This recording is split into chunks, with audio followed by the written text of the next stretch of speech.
Bacaan liturgi Selasa 8 Februari 2022, Hari Biasa Pekan Biasa kelima. Peringatan Fakultatif Santa Yosefina Bakita, Perawan. Bacaan dari Kitab Pertama Raja-Raja. Pada hari pentahbisan rumah Allah, Raja Salomo berdiri di depan mezbah Tuhan di hadapan segenap jemaah Israel. Ia menadahkan tangannya ke langit lalu berkata, "Ya Tuhan Allah Israel, tidak ada Allah seperti Engkau di langit di atas dan di bumi di bawah. Engkau memelihara perjanjian dan kasih setia kepada hamba-hambamu yang dengan segenap hatinya hidup di hadapanmu. Benarkah Allah hendak diam di atas bumi? Sedangkan langit, bahkan langit yang mengatasi segala langit pun tidak dapat memuat Engkau. Apalagi rumah yang kudirikan ini. Karena itu berpalinglah kepada doa dan permohonan hamba-Mu ini, ya Tuhan Allahku. Dengarkanlah seruan dan doa yang hamba panjatkan di hadapan-Mu pada hari ini. Kiranya siang dan malam mata-Mu terbuka terhadap rumah ini, terhadap tempat yang tentangnya Kau katakan, Namaku akan tinggal di sana. Dengarkanlah doa yang hamba-Mu panjatkan di tempat ini, dan dengarkanlah permohonan hamba-Mu dan umat-Mu Israel yang mereka panjatkan di tempat ini. Dengarkanlah dari tempat kediaman-Mu di surga, dan apabila Engkau mendengarnya, maka Engkau akan mengampuni." Demikianlah sabda Tuhan, syukur kepada Allah.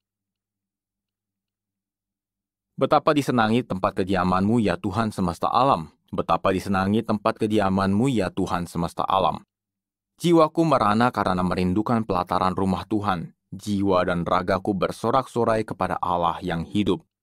Betapa disenangi tempat kediaman-Mu, ya Tuhan semesta alam. Bahkan burung pipit mendapat tempat dan burung layang-layang mendapat sebuah sarang, tempat mereka menaruh anak-anaknya. Pada mezbah-mezbah-Mu, ya Tuhan semesta alam, ya Rajaku dan Allahku. Betapa disenangi tempat kediaman-Mu, ya Tuhan semesta alam. Berbahagialah orang yang diam di rumah-Mu, yang memuji-muji Engkau tanpa henti.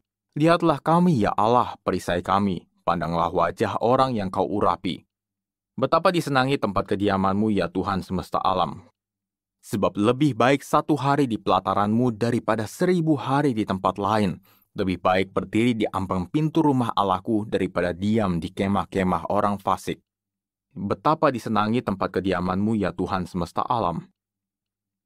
Alleluia, alleluia, alleluia.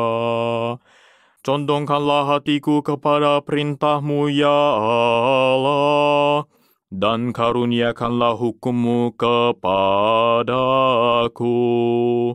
Alleluia, alleluia, alleluia.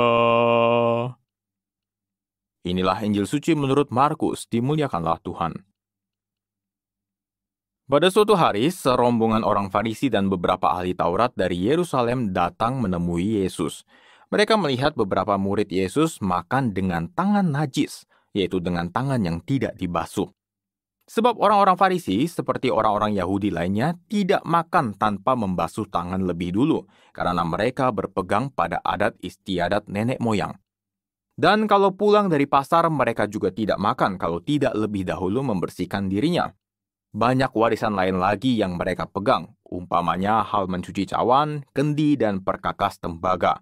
Karena itu orang-orang Farisi dan ahli-ahli Taurat itu bertanya kepada Yesus, "Mengapa murid-murid-Mu tidak mematuhi adat istiadat nenek moyang kita? Mengapa mereka makan dengan tangan najis?" Jawab Yesus kepada mereka, "Benarlah nubuat Yesaya tentang kamu, hai orang-orang munafik.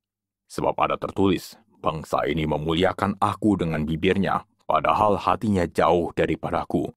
Percuma mereka beribadah kepadaku, sebab ajaran yang mereka ajarkan ialah perintah manusia.